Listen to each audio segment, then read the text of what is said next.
Tuesday is an opportunity for people around the world to stand together in unity, to use their individual power of generosity to remain connected and heal. People can show their generosity to WMNF in a variety of ways during Giving Tuesday. Whether it's volunteering, starting a fundraiser, or giving to our mission, everyone has something to give, and every act of generosity counts. Give now at WMNF.org.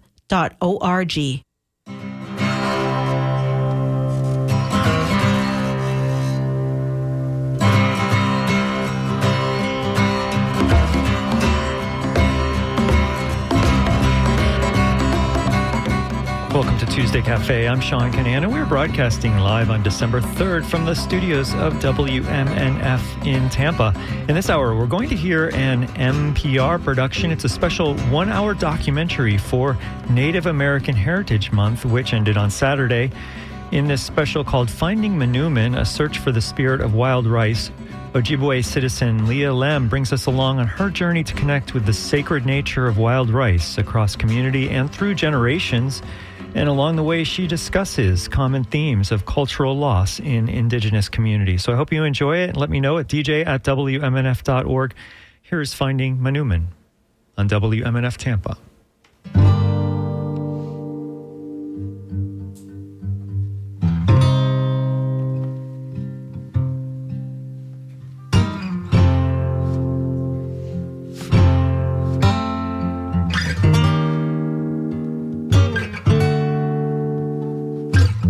Anin Buju, I'm Leah Lemm. I'm a citizen of the Mille Lacs Band of Ojibwe, and I've spent my career making radio, making music, and helping to tell stories. I'm a mom and spouse, and I live in the North Woods of Minnesota. There are a lot of ways that I practice my culture. I've been slowly learning Ojibwe, or the Ojibwe language. I help share Native stories in my work. Every couple years, I'll get out and harvest maple sap for syrup, and I make sure to stay active and attend community events. But I always felt like something was missing. Every summer, in late summer, I've noticed on social media lots of folks on the waters in Minnesota harvesting wild rice. And I love wild rice. It's delicious, earthy, nutty, and nutritious. But besides cooking up my famous Ojibwe fried rice, I've been generally ignorant as to the entire process and significance of Manoomin. And why is that a problem? Well, in my mind, there are so many connections to wild rice that we as Ojibwe people have. I vaguely knew that wild rice is, well, a staple of our diet. It's a part of our yearly tradition of coming together as community to provide for one another. In fact, we have a month named after it, Manoomin Ikegizis. And we consider wild rice a relative and a spirit in our culture. And wild rice is also a part of migration prophecy. And more about that in a bit. So I set out to find the meaning of wild rice, to build a deeper relationship with wild rice that I can pass on to my son. So I went on a journey with a film crew, capturing conversations with community members, Ojibwe people, cultural experts, and even family to learn more about the cultural connection to wild rice. I'm honored to share with you moments from the film that highlight my journey to experiencing the spirit of wild rice. I took a photo of when the grasses were really high, and I sent it to a friend, and he goes, "Oh, the wild rice is looking pretty good." And I was like, "Is that what that is?" So now I know better. I feel a little like I'm missing out on something. This food that grows on water, that was a part of our prophecy. And I think I'll be able to connect with my culture more.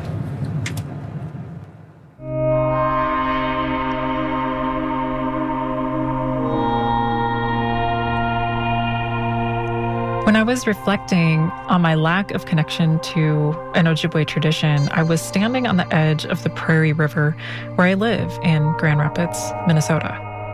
And though I have a sense of isolation while alone in my thoughts, I know I'm not alone in my experience. As Indigenous people, we've faced many complex instances of assimilation or forms of genocide that sought to cut us off from our traditions, whether it was removal from lands or forced schooling through boarding schools or decimation of food systems, and all have their own nuances and outcomes, but generally resulted in us practicing our traditional ways less and less.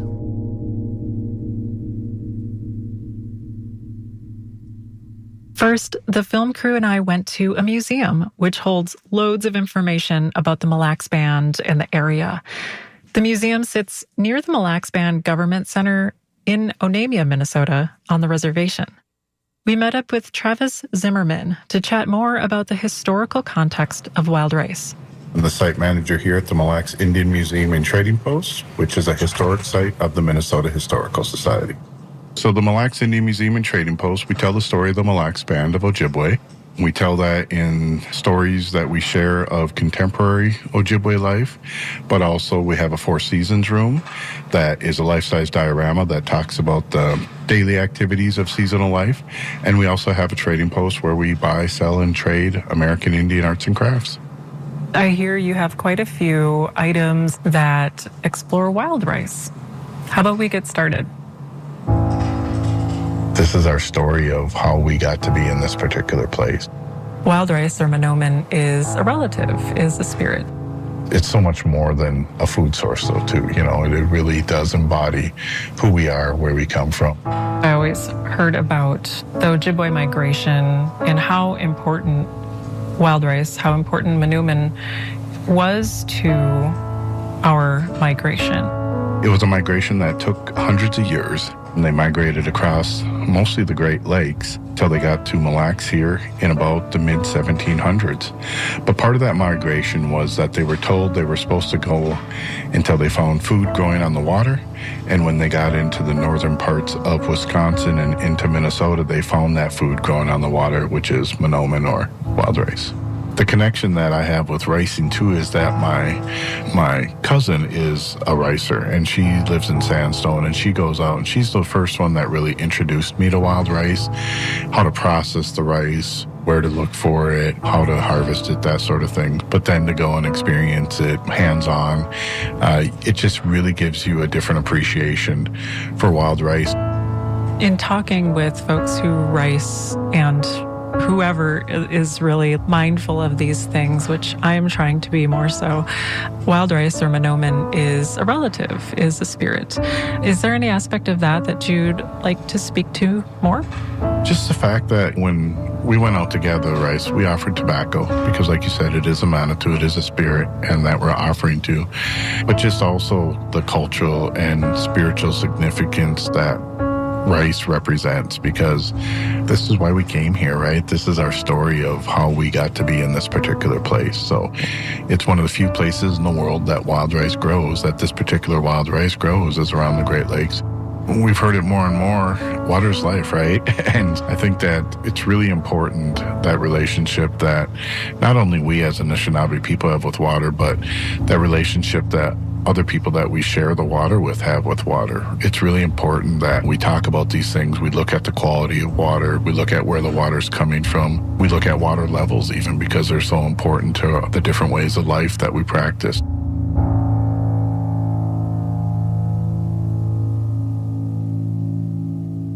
Travis and I moved to a large room called the Four Seasons Room. It displays lifelike activities from centuries ago of each season for the Ojibwe people. There's hunting and trapping for food in the winter, sugar bush, where people are preparing maple syrup in the spring, fish and berry gathering in the summer, and then the season for ricing. So we're looking at this diorama of a ricing camp. I see a canoe, I see wild rice, I see a camp with a fire going, it looks like, baskets. What am I looking at? What is being portrayed in this diorama? What you're looking at would have been a typical ricing camp setup, where you have the camp is right near the wild rice beds, and there they're going out harvesting the rice, and they're bringing it ashore, and they're processing the rice. So the different scenes that you see in the camp here are of them parching the rice, jigging or threshing the rice, and winnowing the rice. And is this based off of a real location? So this diorama is actually would have been based off of a ricing camp from Big Rice Lake, and they excavated that site between 1983 and 1986 and found evidence that there was in fact a ricing camp there. And this way of life is really important, like a lot of history here, and it was protected over the course of time when colonization happened. And let's talk about some of the treaties that intersected the Mille Lacs Band's ability and rights to wild rice. So in 1837, leaders from the Mille Lacs, Sandy Lake, and Gull Lake joined with other Anishinaabe bands, and they ceded territories and their homelands to the United States. But during that time, they made sure that they retained their hunting, fishing, and gathering rights on the ceded territories. So in 1999, the U.S. Supreme Court affirmed the Mille Lacs Band rights, along with 7 other Ojibwe bands, to hunt, fish, and gather in the ceded territories. This was something that was denied to them for many years, and so it was a lawsuit between the Mille Lacs Band and the state of Minnesota, which ultimately the Mille Lacs Band won. And I want to take a moment to reflect on the fact that Manoomin determine where we eventually settled in our migration west. So Manoomin not only sustains us, but also guides us. Well, let's go back. I want to make sure to show the crew my dad.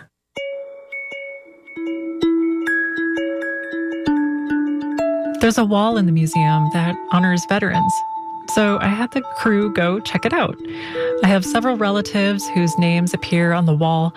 Many names have their clan animals next to them. There's also a photo album with pictures of service members in uniform. So this is the Modern Warriors Wall, or Ogichida. So my family is right around here, and of course, a lot of us are related. I think it's really important to us as a people to acknowledge our warriors, and Native folks serve our country at a really high rate. Just making sure that we honor them and acknowledge the service of our family members in a country that has a tenuous relationship with tribes a lot of times. So it is really nice to be able to show how much we contribute to the United States as well. The picture of my dad when he was a youngin'. My dad served in the Army as in Vietnam. It's my grandpa, Uncle Al. But yeah, it's my dad, and we are from the Bijou clan, or the Lynx clan. So, a bit more about my family. My dad's name is Bill Primo. He and my mom, Tara, raised me and my brothers to be proud of our heritage. We're also Scandinavian on my mom's side. Every year we'd make krumkaka, or the cone-shaped cookies. I learned the Swedish language enough for a couple trips to Sweden back when I was in school. My dad speaks the Ojibwe language and helps teach others the language as well. He's a part of the Ojibwe Rosetta Stone project with the Mille Lacs Band, and he does language tables where people can come practice the language. This language work is in stark contrast to what I experienced growing up. Though proud to be Ojibwe, there was some hesitation when learning cultural activities, and my brothers and I didn't grow up learning the Ojibwe language. I wanted to ask my dad more about this. So the film crew and I visited him at his house, deep in the woods. I don't think my dad realizes how old I am. Leah's always my baby, so she'll never be anything else but that. But, I like the idea that the kids are coming around now to finally discovering or rediscovering the heritage that they have. Do you think, so we didn't grow up racing or learning the language. Did you notice when we were growing up a resistance to like learning the language or culture? Well, we did go certain things. We went to powwows. Took you to some of those. I tried to take you to, other native events, but it was just a lot easier for you not to, because you seem to want to wander away and seduced by the more commercial culture, movies and games and literature. Did you ever think about bringing us out? Well, I was always working. I don't know. Just never had time. Do you think there might have been some element of protection against being ostracized in some way? Yeah, I'd say so. Because it would have been too much like of a cultural clash back in those days. I know we had it when I was going to school, natives were still excluded or not welcomed at certain things. Yeah, I remember being called half-breed at school, I was so confused by that.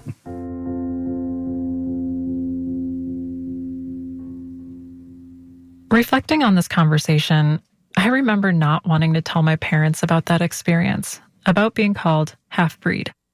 I didn't want to make them sad. After all, we were proud of having both Ojibwe and Scandinavian heritage. And my dad, Bill, recognized the element of protection, of not teaching us the Ojibwe language growing up. And I imagine for many people in older generations, speaking their language could be met with hostility and punishment. In much of my story sharing with Native communities, I hear time and again of a great disruption that happened in families. Like I mentioned earlier, assimilation tactics, whether through language, food, religion, work to disconnect Native people from their cultures. But there's a lot of movement to reconnect. Resurgence of language learning, Indigenous farming and cooking, ceremonies. And it was really hard to ask my dad these questions. I know he's excited that we're reconnecting with our heritage. My dad is also an artist, and I know from being a musician that sometimes it's easier to express what you'd like to say through your art form. So I asked my dad to draw me out harvesting wild rice. Since you're an artist, I'm just hoping to see if there's any interpretation of what you think it looks like. The first time I went racing was to take my Aunt Grace out to Onamia Lake. That was about 1,000 years ago. And I was doing pretty good that the water was open. But as soon as I got out there where the rice was really thick, I took the pole and I stuck it right down her and I said, "We're going." She was all happy. And I went right over backwards into the water. That wasn't the problem. The problem was that I had to rice the whole day wet.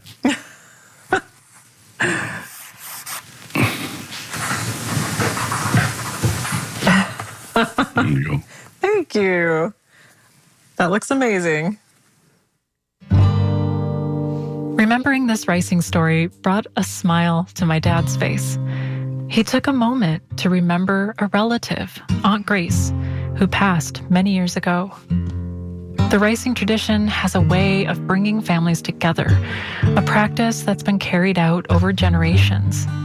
And, well, that's what I'm trying to do while making this film. I'm trying to reconnect to this ancestral practice that has connected us as Ojibwe people. Not just for myself, but so I can pass on this cultural practice to my child. How was your first day back?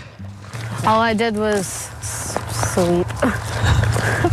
I tried to get in as much sleep as possible. In school? In school. I'm sure. 3 digits by 2 digits multiplication. And a word problem. And a word problem. No problem. Marvin is my son, a happy kid who likes video games, movies, and coding. And he actually knew more about ricing than I expected. I think you go into like a place on the river and you bend over the wild rice plants. Then you just a knocking stick. And you just knock the wild rice into a basket. So our day-to-day lives are mainly work, school, and, well, playing video games and virtual reality. No, I'm over halfway. How can you do that and talk? All of it is reaction. Here, let me do it. Okay. This is how we bond. This is how we bond.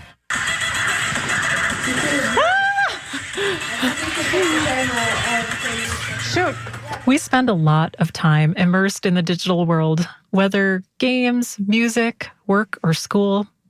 But we live rural. There's plenty of opportunity to experience connection with the land, including the wild rice that grows on the shores of the Prairie River, right where we live. And I want Marvin's memories growing up to include more cultural and outdoor activities. One of my first memories of wild rice was from Marge's wild rice soup, sold at restaurants in the tribal casinos. So the film crew and I went to Story's Diner at one of the Grand Casinos and met with Mike Engel. Mike Engel is the VP of Hospitality Innovation at the Mille Lacs Corporate Ventures, which operates the Grand Casinos. We sat down for a conversation and a bowl of soup. Wild rice is just this beautiful thing that, it tastes good. It brings people together around the dinner table. Well, ever since I was a youth, let's say, a young girl, I've been visiting Grand Casino in one way or another. And one aspect of the menu that I always made sure to order was Marge's wild rice soup. It does have a following. There's no doubt about that. Well, let me have a taste.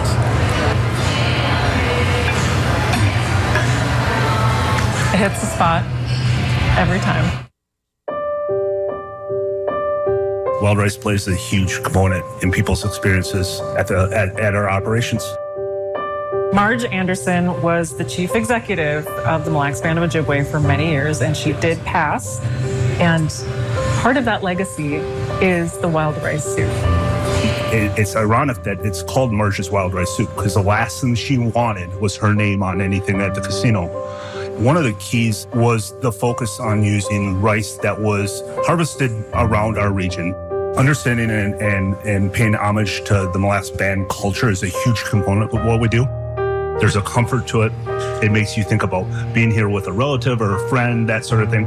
We have stories of people that talk about wild rice soup from their days as kids, or the last thing, we've had people that are in the last stages of their life and wanted to come and experience Grand Casino, and they're hitting the soup. They're like, okay, at this point in time, nothing can hurt me. Give me the big bowl of soup and I'll make my way through it. So it's great. It's a fantastic item. Wild rice is a regional favorite across Minnesotans.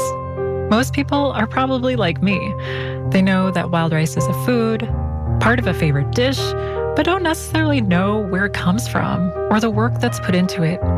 And there's the spiritual aspect of wild rice. I spoke with Bradley Harrington, who shared with me the spiritual significance of Manoomin.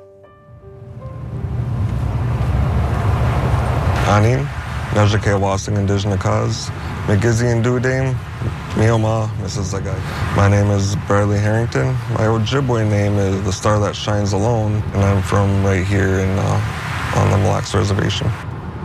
Is that the dock? That is the dock. Bradley Harrington is a wealth of knowledge. He's a culture keeper. They're already racing up north, though. It's a lot cooler, though. He can help me understand more of what Manoomin means. just even the word Manoomin? This is just one part of a very large system. I learned what wild rice looks like on the blade of grass. Because, to be honest, I haven't really looked at it before. But to actually see it and to touch it is a world of difference. And how long have you been racing on this lake? You hit this lake, right? But I've been racing here since probably about 2014. Just thankful for the spirits for providing this to us. What does the word Manoomin mean, especially here in the Mille Lacs area? Just simply translates out to the good berry. Some people even say the rice we eat today was actually planted maybe a century ago. So it's some pretty ancient stuff. Yeah, it's a gift from the spirits, and if I don't respect it, I'm probably gonna miss on some energy there. As I got older, I got into addiction and criminality. Ended up going to prison twice, and it was my second time there where I wanted to take part in other things that my community had to offer. When I was getting back out, I wanted to find out who I was as an Anishinaabe. I was probably living off the prayers of ancestors from 100 years ago, keeping me alive. But then when I come out here and I give back that energy, it replenishes me, makes me feel better. And then I try to think about the future, with my kids. Are they gonna have a race bed to go to by the time I'm gone? Are their kids gonna be able to come and race here? Do you see this helping others as well in the community? When we want to talk about the characteristics of a community that's hurt, addiction, homelessness, the family dynamic is off, a lot of that most likely would be able to get traced back to a lack of knowledge of their identity. Thank you for sharing.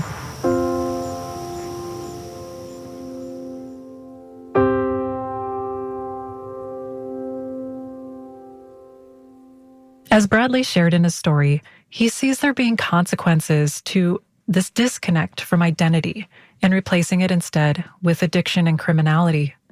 Bradley is now a sought-out cultural resource.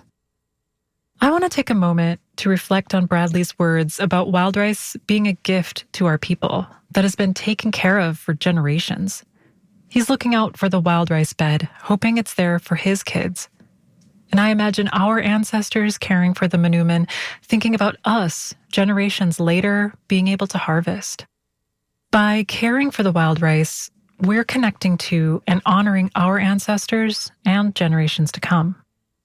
Wild rice season runs mid-August through September in Minnesota, and only rice that's ripe and ready to fall off the plant can be harvested. When we come back, I'll share more from the film, including conversations with a family of serious harvesters and my own ricing adventure. This is Finding Manoomin, a search for the spirit of wild rice. You're listening to WMNF Tampa 88.5 FM. And I want to tell you about a multi-vehicle crash in Manatee County. It's on I-75 northbound before exit 224. That's US 301. The right lane is blocked there, and that's slowing down traffic northbound on I-75 in Manatee County. Here's more of Finding Manoomin.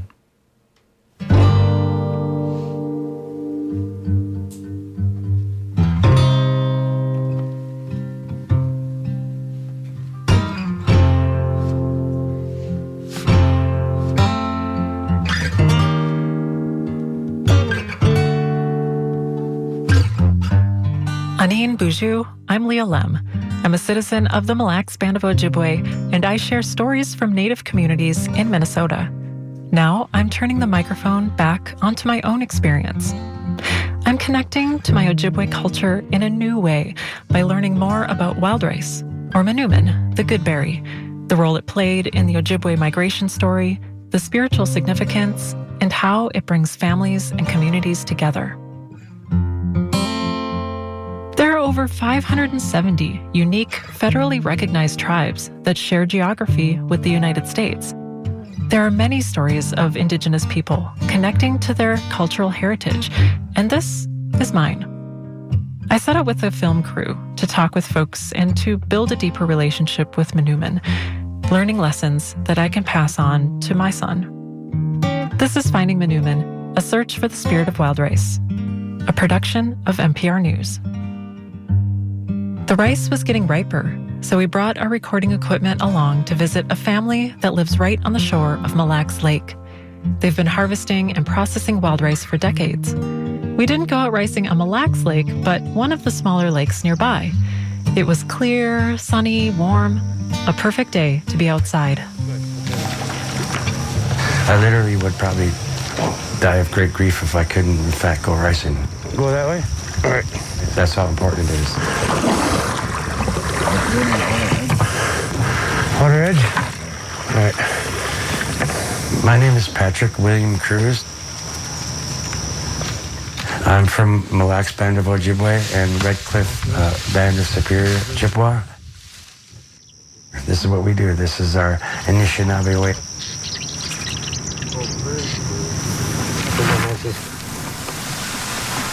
Pat is really passionate about sharing ricing and making sure the tradition is passed on to other Native people. He wants to make sure that the ways aren't lost. We ask nature forgive us for taking what we need to survive, and we say miigwech for providing for us.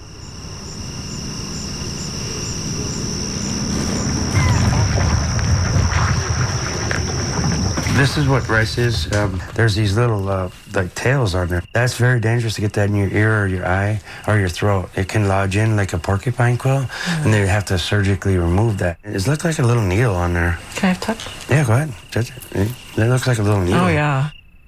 Pat is really interesting because he works really closely with the land. He's a birch bark artist, so he's really attuned to what's going on in the environment. Like, you feel this wind? If there's storms, it's scary for us here as a ricer. So as you can see on the end of it, it has a crutch on it, not a duck bill. You have to have the right clothes, right glasses, right hats. Pat is a really fun person, very knowledgeable, and made me feel comfortable while asking first-timer questions. As we geared up for the harvest, he showed me the tools and was quick with advice to protect myself from the risks of ricing. I didn't realize how dangerous harvesting wild rice can be. Like Pat said, pieces of the plant can get stuck in one's throat or other painful locations. Michaela Schaff was another family member present and helped me get ready. So I'm wrapping on my wrists and my ankles to keep all the bugs out. So do you get a lot of bugs? Yeah. The only skin showing was my face. And even then, most people had a bandana over their mouths to prevent breathing in the dry husks and debris. Luckily, I had Michaela to help me get ready, duct taping the edges of my clothing so no bugs or plant pieces could get through to my skin. Michaela has also been ricing for years. What does ricing mean to you? To me, ricing is who I am as a person. It feeds my mind, body, spirit, and I grew up knowing this way of life. It's just a whole family affair. Can you tell me a bit more about your family and how you learned to rice? Okay, yeah, we come from a long line of ricers. My dad taught me how to rice, and he's been ricing his whole life. A long time ago, he lived up in Cass Lake, and his dad was a logger, but they also set up rice camps during ricing season, and he has a lot of brothers and sisters, and everybody had to rice. And so they would camp and rice and then get enough for the winter.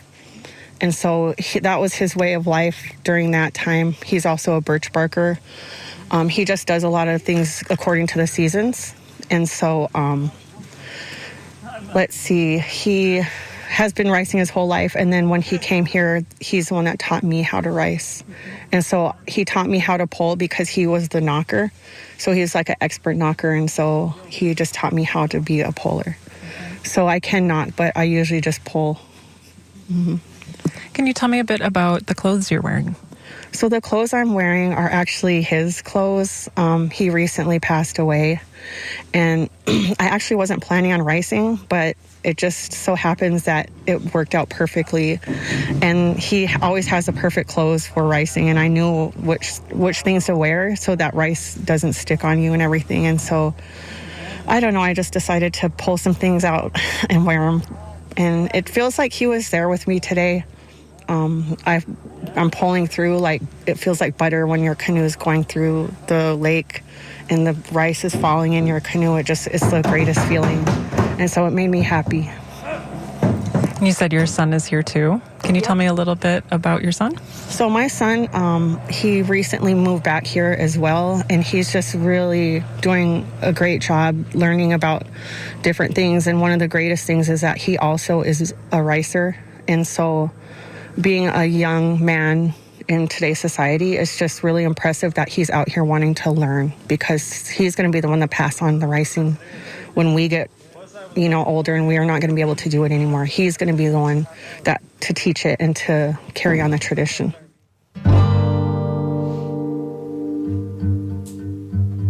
Let's go put tobacco in the water. Come on. Got the tobacco. Big Rich, give some to the cameraman too. Ben. Before we went out on the water, we put down tobacco as an offering, a moment of prayer and thanks before taking from nature. As we put down the asema, I could hear the wind through the tall grasses. It sounded like music. All right, be careful. The dock ain't the greatest. Miigwech, Manoomin, Miigwech. All right. Get in the water. Yeah, that's good. All right. Yeah. Say what? Manoomin. Manoomin. Excellent. It took about 100. We are about to go ricing, and I have these knockers here. I'm going to try to scoop over the grass and then get the rice off and into the canoe and do it very gracefully without falling in. Go up that river all the way to the road and come back. You should have a good morning rice. Done by noon. I'm most worried about dumping rice out, which I think would be the worst thing. Hopefully, if I do fall in, it's just me. I'm willing to sacrifice myself so the rice doesn't go in. Got my hat, got my glasses, got duct tape everywhere. Gotta get my sea legs.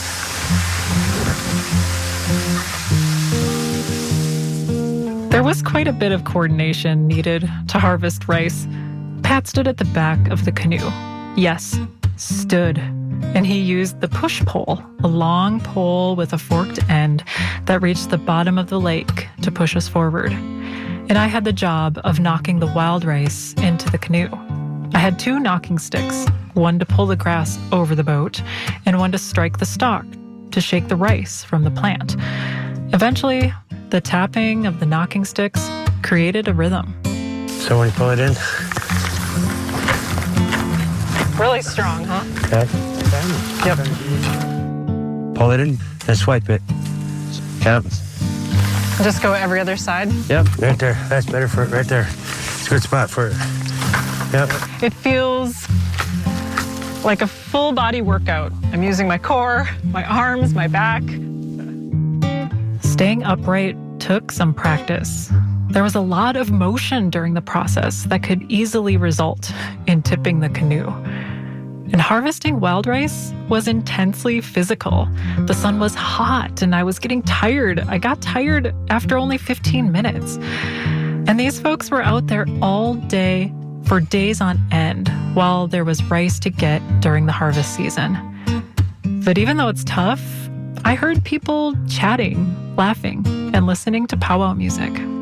There's a slight amount of shame I'd feel not practicing my culture in this way before. I don't know how to say this right. It feels really natural to be out here. It doesn't feel like new or foreign. It feels like there's memory here. Almost like a deja vu, but through your ancestors. That's a good one. got there.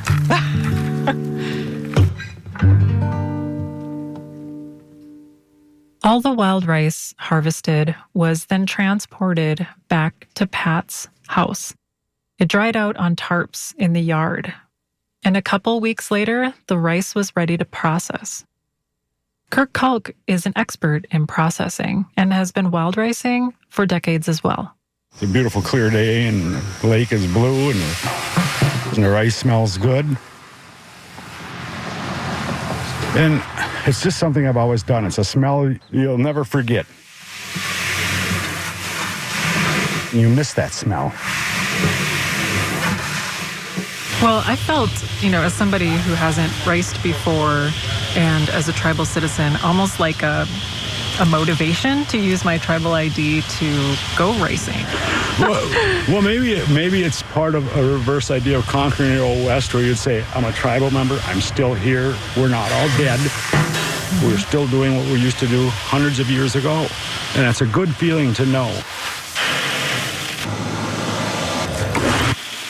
I think the biggest hurdle right now for everybody is processing.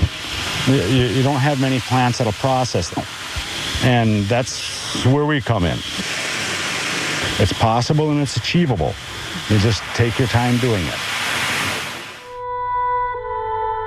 The processing took place outside in Pat Cruz's large front yard. The wild rice was laid out all over the yard on tarps to dry out. People had cleaned out the rice, keeping it clear from little critters or leaves and other items. There was still a protective hull around the rice that needed to be removed. The rice was then parched in a large kettle over the fire.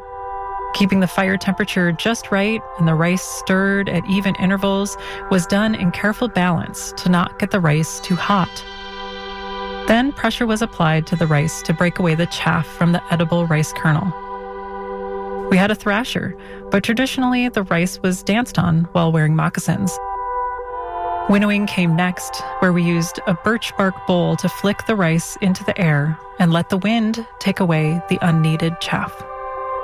Plenty of people were there to help out, including Michaela's son Michael, who was just learning how to rice, like me.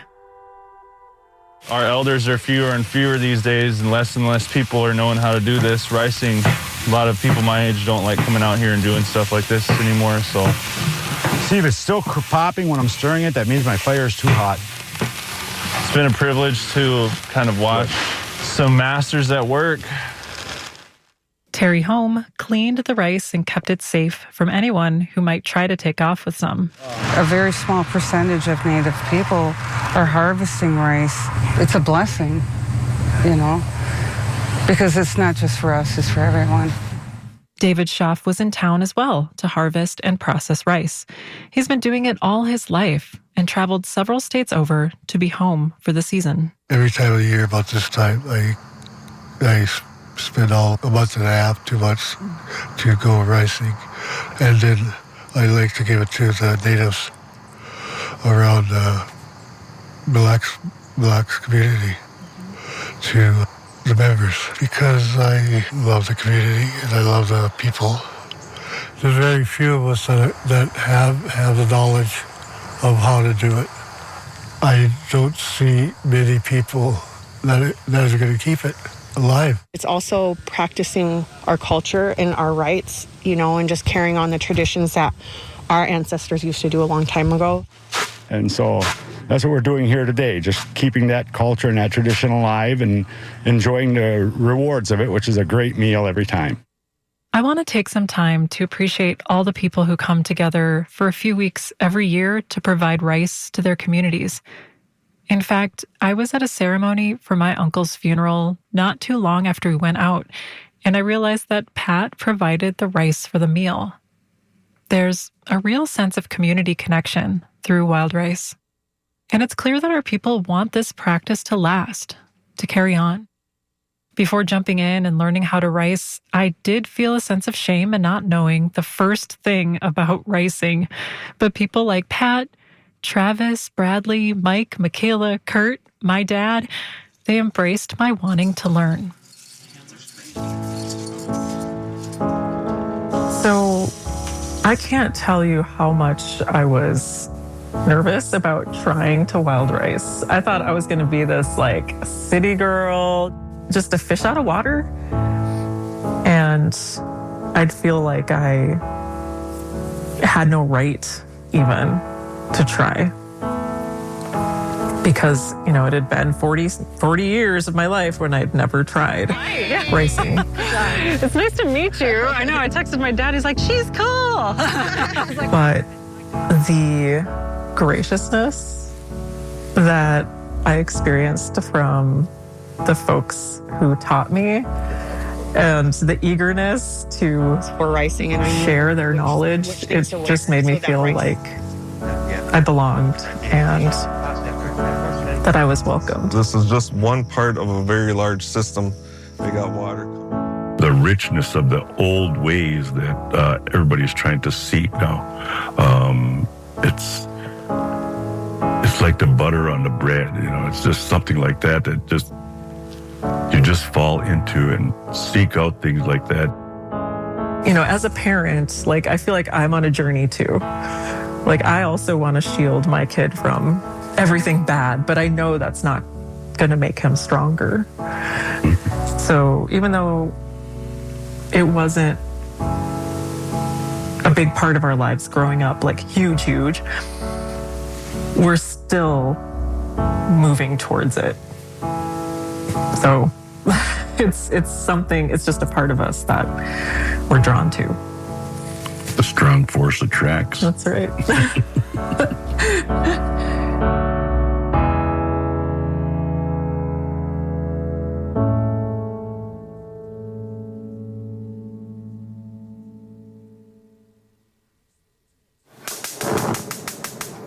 Okay, Marvin, I'm going to teach you how to make one of our family favorites, Ojibwe fried rice, which is what we call it in our house.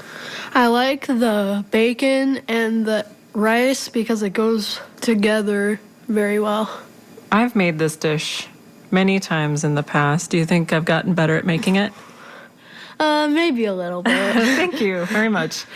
So last night I cooked the wild rice. We have this cold rice here off to the side, about 3 cups that we're going to use today. Other ingredients we're going to use are green onions or scallions. We have thick cut bacon, salt and pepper, and 2 eggs. Okay? Okay. Okay, so the stove is nice and hot. Let's throw the bacon onto the pan. Let's do 3 strips. All right. And so we have these thick cut strips because we not only want the bacon, we also want the grease. Yeah. That's what makes it taste so good. And so while that cooks, we'll chop up our green onions.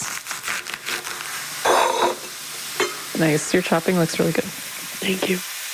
We'll keep the white part of the scallions separate from the green part.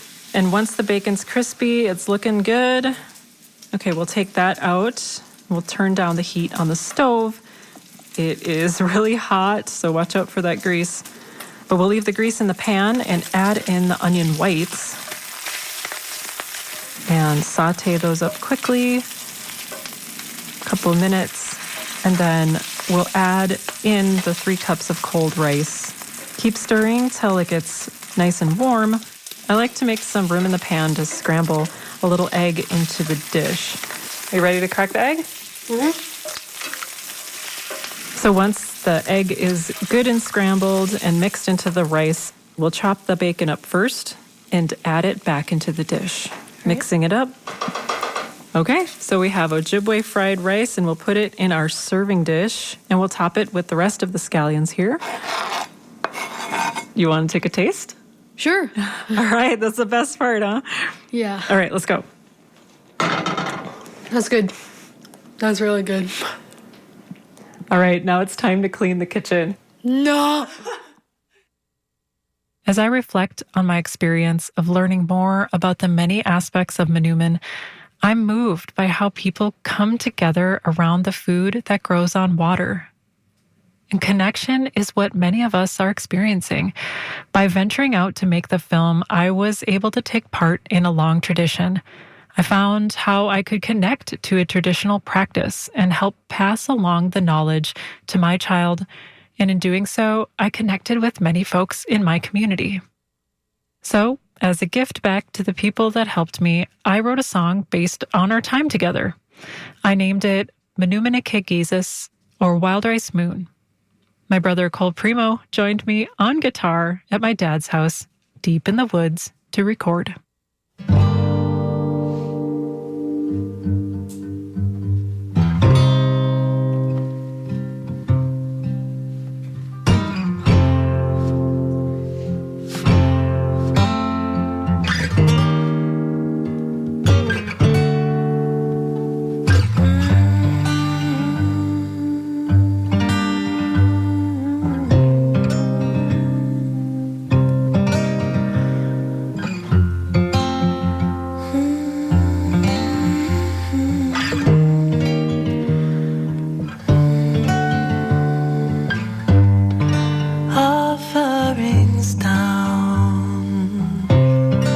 Push-pull in the water,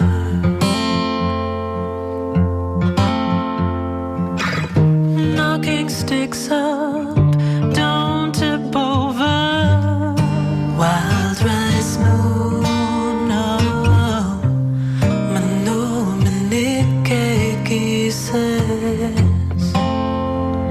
We praise, we praise, we praise, we praise, we praise the Spirit swaying slowly atop the lake's reflection.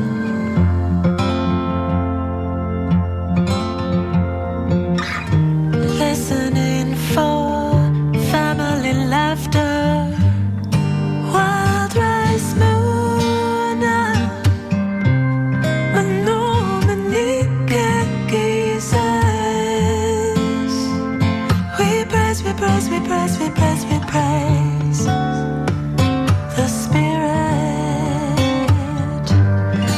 Wild rice moon, Manoomin Jesus. We praise, we praise, we praise, we praise, we praise the Spirit.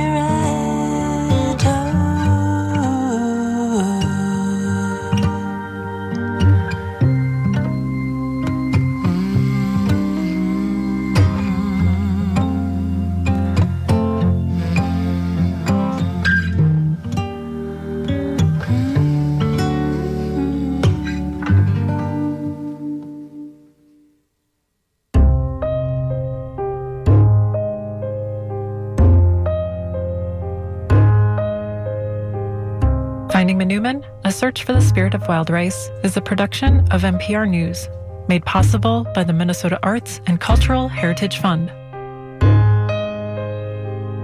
Miigwech to Travis Zimmerman, Bradley Harrington, Mike Engel, Pat Cruz, Michaela Schaff, Kirk Kalk, Michael Leslie, Terry Home, Marvin Lemm, and Bill Primo.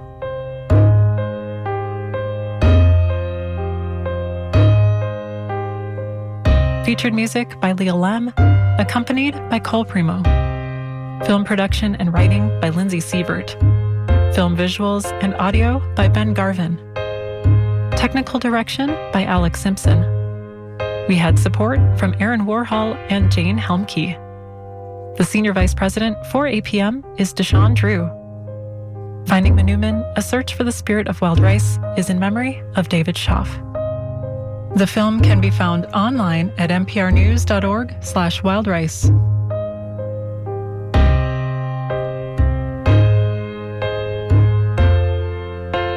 This has been WMNF's Tuesday Cafe. That was Finding Manoomin, A Search for the Spirit of Wild Rice. If you missed any of this show, or I'm Leah Lemm. This is APM, American Public Media.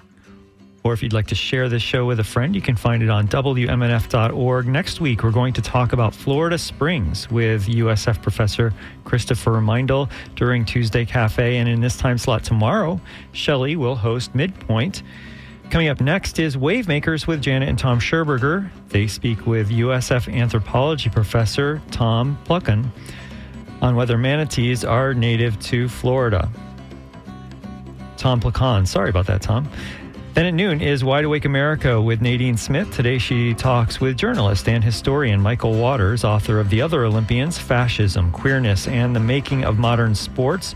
Waters uncovers the hidden stories of queer athletes who challenged oppression and defied authoritarian regimes, highlighting the enduring lessons for the resistance that their resistance offers in today's battles for inclusion and freedom, from Nazi Germany to the modern culture wars. This has been Tuesday Cafe, coming to you live on December 3rd, 2024 from the studios of WMNF Tampa, St. Petersburg, Sarasota, Lakeland, and Clearwater. Thanks so much for supporting WMNF Tampa. And don't forget, today is Giving Tuesday. You can make a donation at WMNF.org.